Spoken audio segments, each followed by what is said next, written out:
తెలంగాణలో 10 ఏళ్ల బీఆర్ఎస్ పాలనకు ఎండకాటు వేసి కాంగ్రెస్ పార్టీ అధికారంలోకి వచ్చిన వాతావరణం.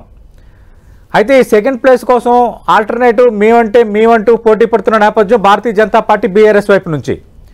కానీ మొన్న లోక్సభ ఎన్నికల ఫలితాలు మనం చూసేటప్పుడు కాంగ్రెస్కు ఈక్వలెంట్గా భారతీయ జనతా పార్టీ కూడా 8 లోక్సభ స్థానాలు గెలుచుకున్న పరిస్థితి కనిపిస్తోంది. ఇప్పుడున్న వాతావరణంలో ఖచ్చితంగా కాంగ్రెస్ని మనం టార్గెట్ చేయాల్సిందే, అలాగే తెలంగాణలో మనం ఖచ్చితంగా పవర్లోకి రావాల్సిందే. ఇదే బీజేపీ బిగ్ టార్గెట్గా కనిపిస్తోంది. దీనిపై మీ స్పందన ఏంటి? సార్ నమస్కారం. టీవీ వారికి, మీకు ప్యానల్ ఉన్న పెద్దలందరికీ కూడా నమస్కారం సార్. నమస్తే. సార్, భారతీయ జనతా పార్టీ ఇవాళ తెలంగాణ విషయం లోపల ఎంత కక్షపూరితంగా వ్యవహరించిందో ప్రజలందరికీ తెలుసు. అయినప్పటికీ కూడా ఈ తెలంగాణ రాష్ట్రానికి ఎంతో కొంత మేలు చేస్తారని చెప్పేసి మన లోక్సభ ఎన్నికల్లో అసెంబ్లీలోనైతే వాళ్ళు దాదాపు 8-9 సీట్లు గెలిచినారు. అంతవరకే పరిమితమయ్యారు, 3rd ప్లేస్ లో ఉన్నారు.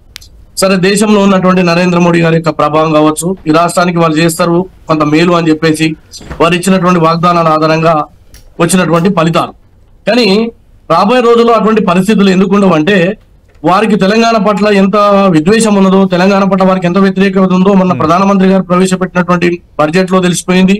వారు మాట్లాడుతున్నారు, తెలంగాణ పిల్లని చంపి తల్లిని సేవ్ చేసిరు లేదా అనేటువంటి మాటలు ఏవైతున్నాయో తెలంగాణ ప్రజలకు, తెలంగాణ రాష్ట్రానికి మంచి చేసే కార్యక్రమం కాదు. కానీ వీరు పదే ఈ రాష్ట్రం గురించి మాట్లాడుతున్న సందర్భంలో వారి ముందు సూటిగా నేను ఒకటే అడుగుతున్నా, ఈ తెలంగాణ బిడ్డలుగా మీరు ఈ రాష్ట్రానికి ఏమేమి మేలు చేసిరో ఒకసారి ప్రజల ముందు శ్వేతపత్రం విడుదల చేస్తే మేము అంగీకరిస్తాం మీకు ఇక్కడ స్థానం ఉందని.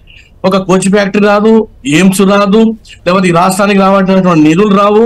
పక్క రాష్ట్రానికి అయితేనేమో ఒక పోలవరానికి జాతీయ ప్రాజెక్ట్ ఇస్తారు, ఒక రాష్ట్ర రాజధాని నిర్మాణానికి డబ్బులు ఇస్తారు.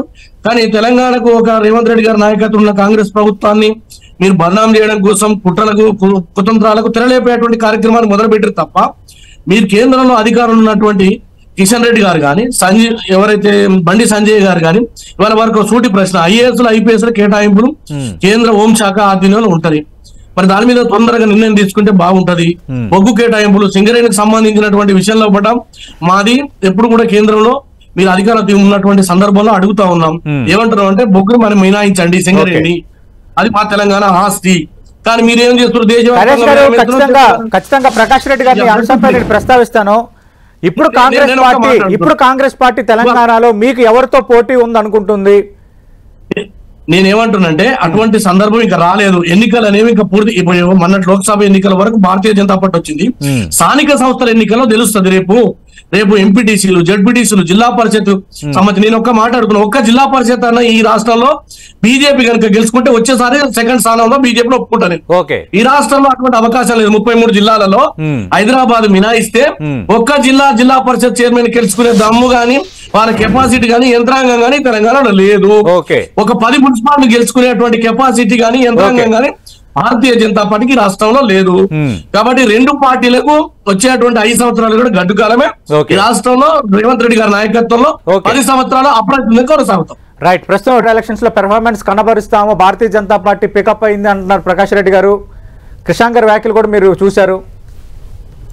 నేను ఏమంటున్నా సార్ అంటే, నరం లేని నాలిక, అది ఏదైనా మాట్లాడొచ్చు. భారతీయ జనతా పార్టీ ప్రతిపక్షంలో ఉన్నారు, బీఆర్ఎస్ పార్టీ ప్రతిపక్షంలో ఉన్నారు. ప్రభుత్వంలో ఉన్నది మేము ప్రజలకు ఇచ్చినటువంటి వాగ్దానాలే కానీ, ప్రజలకు ఇచ్చినటువంటి సంక్షేమ కార్యక్రమాన్ని కొనసాగించుకుంటూ పోతాము. 5 సంవత్సరాల తర్వాత మా మ్యాండేట్ ఏంటో తెలుస్తుంది. ఇవాళ మీరు ఒక విషయం ఆలోచన చేయండి, కేంద్రంలో అధికారులు ఉన్నటువంటి వాళ్ళు ఇవాళ పెద్ద మాటలు చెప్తా ఉన్నారు. ఎన్నికలు వచ్చినప్పుడల్లా పెద్ద మాటలు చెప్తారు. వాళ్ళకి ఒకటే మాట, విభజన చట్టంలో ఉన్నటువంటి హామీలని ఎన్ని అమలు పరిచిన ఒక పత్రం మీద ఇస్తే మేము సంతోషపడతాం కదా, ఎందుకు ఇంత విద్వేషం అని అడుగుతున్నాము. రెండో విషయం, మన తెలంగాణలో జరిగినటువంటి ఎన్నికల్లో అసెంబ్లీ ఎన్నికలకు వచ్చేసరికి ఒక రకంగా ఉంటుంది సార్.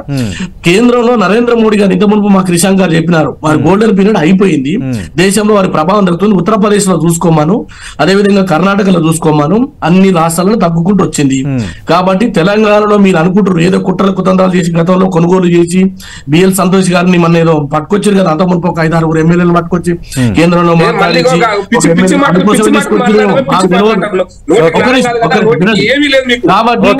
తెలంగాణలో ప్రజాస్వామ్యబద్ధంగా ఎన్నికైనటువంటి ప్రభుత్వము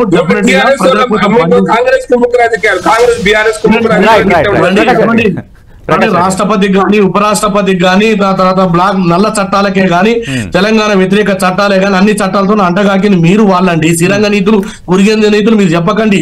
దేశంలో 10 సంవత్సరాలు కౌగిలించుకున్నది మీరు. మీకు మీకు జిఎస్టీ కానీ ప్రయోజనాల కోసం వాళ్ళతో కలిసి ఉన్నాము, కలిసి ప్రయాణం చేశామని చాలా సందర్భాల్లో బీఆర్ఎస్ వివరణ ఇచ్చింది దీనిపైన. నేనేమంటారు సార్ అంటే ఎన్ని వివరణ ఇచ్చినా వారు చేసినటువంటిది మొత్తం ప్రపంచం చూసింది. కానీ మేము ఇవాళ ఏమంటున్నామంటే ఇవాళ గొప్ప మాటలు చెప్తున్నటువంటి అచ్చాదిన అంటే దేశంలో నిరుద్యోగులు 25 లక్షల ఖాళీలు ఉన్నాయి. ఎందుకు నింపలే? ఒక రాష్ట్రాన్ని ప్రశ్నించే ముందు మీరు ఆత్మవిమర్శ చేసుకోండి.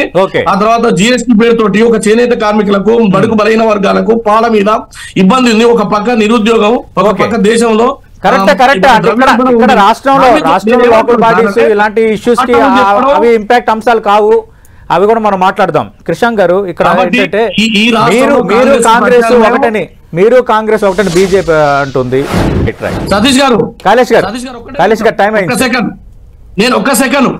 వారు పార్లమెంట్ ఇప్పుడు ఏదైతే వార్డ్ నెంబర్ నుంచి పార్లమెంట్ దాకా సీరియస్ ఇష్యూ తీసుకుంటున్నారు కానీ తెలంగాణకు సంబంధించిన పెండింగ్ ఇష్యూల మీద సీరియస్ తీసుకుంటే మీకు ఈ తెలంగాణ ప్రజలు ఓట్లేస్తారు సార్. ఓకే, దయచేసి ఈ తెలంగాణ ప్రజలకు కావాల్సినటువంటి